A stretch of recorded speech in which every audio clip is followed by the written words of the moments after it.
आपण न्यूटनच्या मोशनचे 3 नियम पाहणार आहोत। न्यूटनचा पहिला नियम हा लॉ ऑफ इनर्शियाच्या रिलेटेड आहे। म्हणजे एखादी वस्तू जर ती स्टेशनरी असेल तर ती स्टेशनरी राहणं काय करते, पसंत करते, किंवा एखादी वस्तू तुमची मूवमेंट मध्ये असेल, गतीमध्ये असेल तर ती गतीमध्ये राहणं पसंत करते, जर तिच्यावर कोणताही एखादा एक्सटर्नल फोर्स अप्लाय केला नाही तर।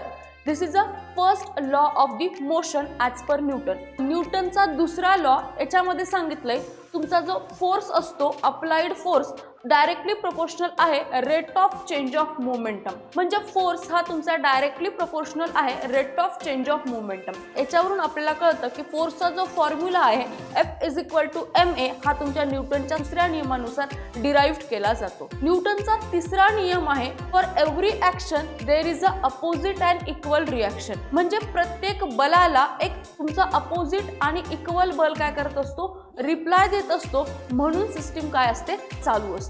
फॉर एक्झाम्पल जर तुम्ही गन फायर केली तर तुमची जी बुलेट आहे ती फॉरवर्ड मोशनला जाईल आणि त्याच टायमाला तुमची जी बंदूक आहे किंवा गन आहे ही रिकॉईल करून बॅक साईडला येईल। म्हणजे for every action there is a equal and opposite reaction. अशा नवीन कंटेंटसाठी डायरेक्शन अकॅडमीला सबस्क्राईब करायचंय।